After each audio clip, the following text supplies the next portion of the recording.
Hang on a second. Hello everybody and welcome back to the Jumpin Club website. Here we've got an interview today with Martin. And I was thinking, because we're getting a bit boring talking, I thought we'll have a chat about Etta Baker. Oh, I'd love to. Honestly, Graham, I couldn't think about anything more I could talk about. Well, you know Etta Baker, who was the famous Piedmont blues guitarist. Aye. And she didn't go professional until she was about 67, you know. Aye. You've got a few years to go. She told me about that. Aye. She said she worked at a shoe store, Right. shoe mart or somewhere.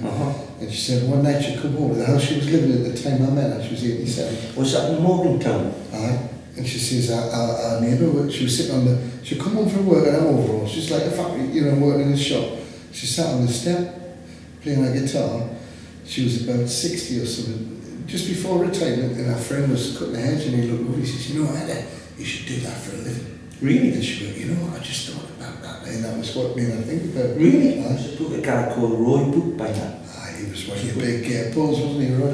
He was like a storyteller. He did one song and then he told a story for it. Like George was quite bad, and he did a song called One Dime Blues, and no, that was a tune that Baker was famous for.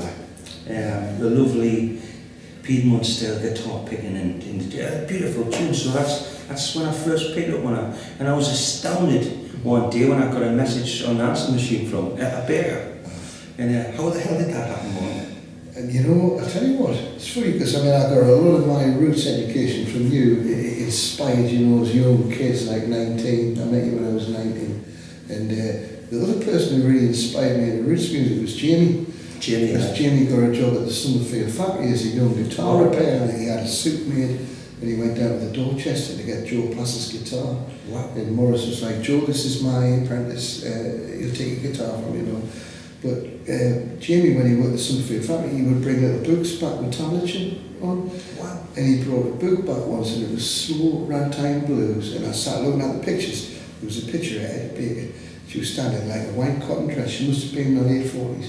And she was standing with a 1954 Les Paul Junior guitar, which would have been a custard colour, but it was a black-white picture that looked like a white Les Paul Junior. No.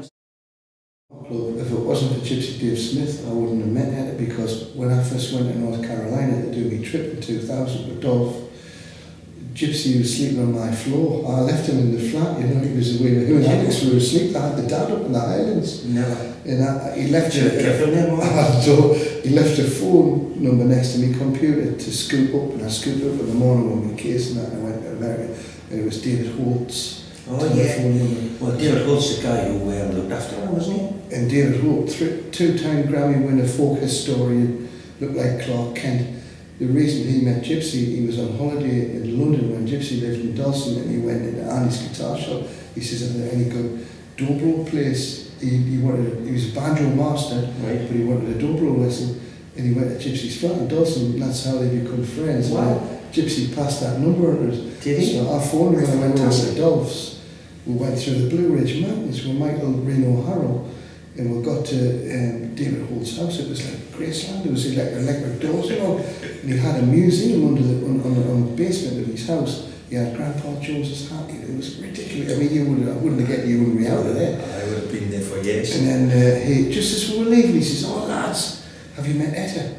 And we went, "Oh no." He went, "I'll give her a phone. Hang on, you must go and see her. She's not far from where you." That's great. And that's how we met her. Yeah. Well, she was 87 then. Wow. 85. Well, she died when she was 93. 87, she was 87. So you had a few more. She had a few. Actually, she was playing up until her death in 93. She was still playing. I went to her house, sat with her all afternoon. First thing she did, she brought out the custard coloured for the 1954 Les Paul Junior that I'd seen on the picture when I was 17. She still had it. Blew my mind. Isn't that amazing? And then she got a Takamine out, tuned it to open G, and got a knife out of the kitchen. She just kind of and it was slightly out of tune. I didn't want to be impolite. I said, "I think your E string's flat." It was like being me and Nana. Yeah. And she went, "It's the humidity, the humidity." Some people were trying to find a chord that she played, you know, all these deep people in it, and she just said, "Oh, it's all right, I just made a mistake."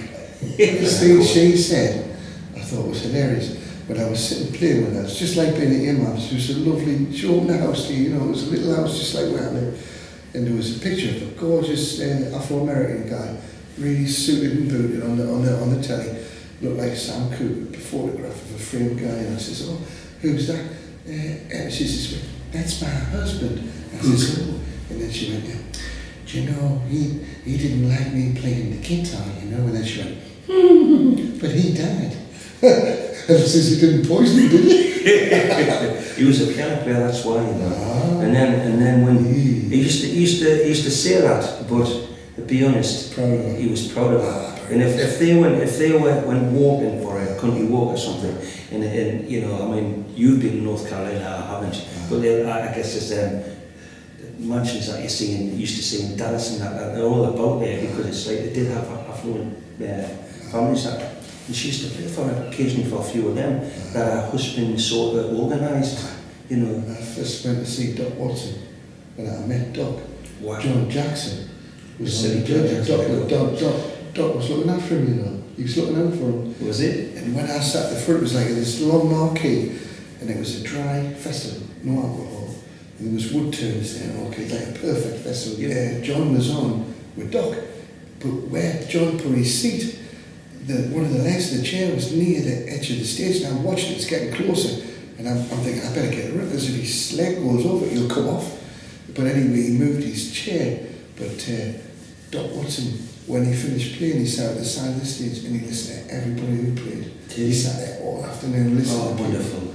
So, well, we had Mississippi John Jackson, he was called Mississippi John Jackson. He knew you? Yeah. He shook his hand. Yes. He says, Eddie said the Holland Blues Company should got it wrong, right? I says, when you say, "Oh, hello, the ship coach," at the Jumpin Opera, she went, "Hello, ship coach at the Holland Blues Company." She was on a man sitting playing. I mean, she was a lovely player. You know what Dolph did was a bit of genius.